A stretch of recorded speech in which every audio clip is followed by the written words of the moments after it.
السلام عليكم، يا رب تكونوا بخير. النهاردة إن شاء الله هعمل معاكم المشبك السوري بطريقة سهلة جدا وبسيطة. طبعا هو يختلف خالص عن المشبك المصري في الشكل وفي الطعم وفي كل حاجة. طعمه حلو جدا، مقرمش كده من بره وطري من جوه. جربوه بجد رهيب. تعالوا كده على طول نشوف الطريقة، بس لو أول مرة تشوفوني أنا أسماء شاور ودي قناتي. ما تنسوش تشتركوا في القناة ولايك وشير لو عجبكم الفيديو. أول حاجة هنقول بسم الله الرحمن الرحيم ونصلي على الرسول. اللهم صل وسلم وبارك عليك يا حبيبي يا رسول الله. في الأول كده بنجهز الشربات علشان عايزاه يكون تقيل وبارد. جبت كوباية ونص من السكر، حطيت عليهم كوباية وربع من المية. هاخد الحلة دي كده واحطها على النار، وأول ما تبدأ تغلي كده ببدأ أدوب معايا السكر، وبعد كده بنزل بعصرة نص ليمونة. هسيبه على النار كده حوالي 7 دقايق لحد ما يتقل شوية معايا، وبعد كده بفضيه في حاجة تكون واسعة شوية كده واسيبه يبرد معايا تماما. هنجهز بقى كده عجينة المشبك. معايا 3 كوبايات من دقيق السميد اللي هو بتاع البسبوسة. هحط عليهم كده نص كوباية من الدقيق. معايا كمان معلقتين كبار كده من السكر، معلقة صغيرة من الخميرة، معلقة صغيرة كده مليانة.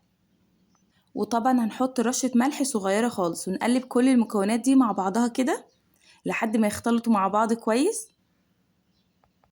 بعد كده هيكون عندي ربع كوباية من الزيت. هبدأ أخلط كل بقى المكونات دي كده وابدأ أشربها الزيت. مش عايزة أي حاجة تكون ناشفة معايا، لازم تقلبي كل السميد كده، لازم يتشرب بالزيت كويس.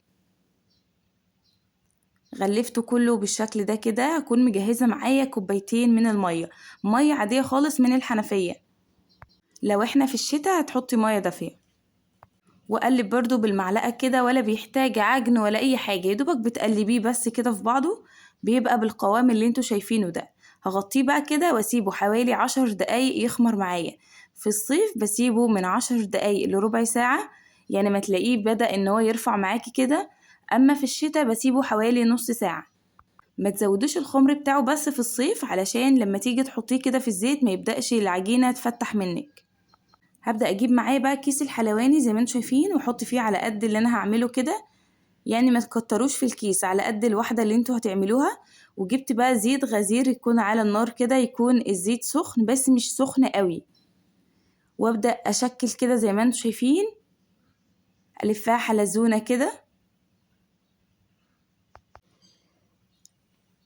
طبعا انا حاطه الطاسه على العين اللي هي الوسط، يعني مش الكبيره خالص ولا الصغيره خالص. وبسيب النار عاليه عادي، مش بهده خالص، علشان لو هديت النار هيشرب معاكي زيت كتير.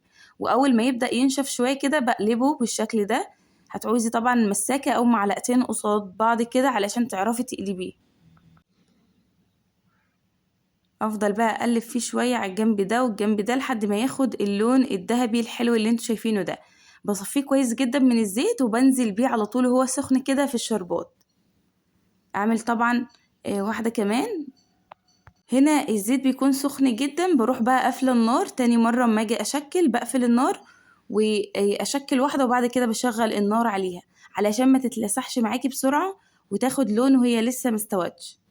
بصفيها كويس جدا من الزيت وبحطها على طول في الشربات كده، واسيبها حوالي دقيقة واحدة بس واطلعها. بتقلبيها طبعا على الجنب التاني علشان تتشرب كويس جدا وتبقى بالشكل القمر اللي انتوا شايفينه ده.